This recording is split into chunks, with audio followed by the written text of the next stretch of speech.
You know, recently I've been reading a lot of manga. And I've watched a few anime. And some of the things I read were very big well-known hits that I did not have a chance to read before. But some others were a tiny bit more niche and not very talked about. There's a whole lot of cool stuff ongoing on Shonen Jump and Jump Plus. The, I guess, new big threes in their big final arcs. One Piece, Rude Dragon that recently came back, Kagurabachi, My Precious Gem Dandadan, and a few very cool stories in general. But I guess many of you have not read the one I'm going to talk about today. Gokuraku Guy. That's how it's called. Despite this annoyingly long and uneasy to spell name, the series itself is very cool. Gokuraku Guy is the story of Alma and Miss Tao, working as troubleshooters in a working class district in a pretty poorly advertised location. Some strange stuff keeps on happening in the neighborhood, transfigured animals found in the alleys, and a lot of people disappearing nearby. And one day, while Alma is walking around the block, buying stuff for a new sign for their agency, he meets this kid doing graffiti and living around posters of her missing friend, Yuki. Luca, that's the name of the kid, asks for help, offering a whole lot of money as a reward for finding her friend. Turns out she's the daughter of a very rich family, and that's how she's planning to pay.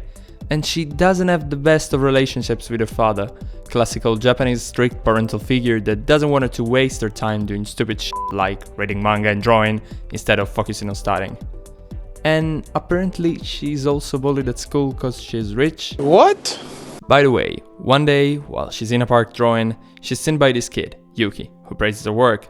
She notices a tail, and he guesses she doesn't want him to stick around cause he's a beastman. But instead, she tells him she wants to talk with him some more, and they become friends. And that's precisely why she cares so much about him. He's her only friend, and the only person who valued and appreciated her for who she is. So, after telling Alma and Tao, Luca leaves the agency, and while wandering around, she finds Yuki wounded, dragging himself around in an alley. She's happy she's found her friend, but these monstrosities looking like the freaking Eva series pop out of the shadows, and they're trying to secure a meal for the day, but Alma comes out of nowhere with Tao. They save the kids, and then it's time to jump that big fat trash. And this is where things get serious, guys. Look at that, look at the paneling, the dynamic movement. Then Tao says the magic word, Alma pulls the trigger in perfect Chainsaw Man fashion, and transforms into a sort of Aldo Ichigo? I don't know. I was just flabbergasted when I first read it. And look at him going at it. It destroys them completely, then a clean transition, and Alma is back to normal. After that, we have a few chilling panels, Luca gifting Alma and Tao a new sign for their agency, and the chapter ends. Yeah, exactly. What I just described is chapter 1 alone. Obviously, this is an introduction chapter, and that's why it's longer. But since Gokuraku Guy is monthly published, all chapters are anyway longer than normal 15 pages Shonen Jump chapters. The average in the following ones goes from 30 to 35, but that's not even the point. It's just that they're anyway so full of content, and the plot progresses way faster than you would expect, introducing the majority of the cast in the span of a few chapters and throwing you straight into the action.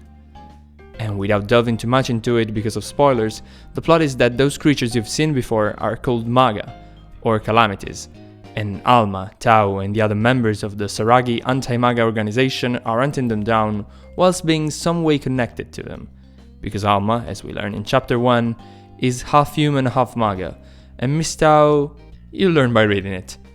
The manga as of now has 17 chapters, and according to me it's been pretty solid so far. The way characters are presented, their big stories get revealed, mysteries unfold and the bigger mystery deepens, the arcs of the story and so on. There's already been a training arc, big villains introduced, and the last few chapters have been pretty fire if you ask me, with some very interesting plot points and backstories. The stories introduced all blend together pretty smoothly, and some of the side characters are really amazing. And while, as I said, the story progresses pretty fast, it keeps alive its slice of life dynamics, since Alma and Tao, with pretty much all they are doing, are just living their daily life. And what I find so captivating, and what actually caught my eye in the first place, is the brilliant character design. They all look so cool and stylish, and the drawings, the paneling is really well done. So, if you're looking for some very fine and pleasing read that's still not that long and not that difficult to catch up with, I think Gokuraku Guy might be the one for you. Cool story, cool characters, promising plot and amazing art. And it's still pretty niche. So that's pretty much it.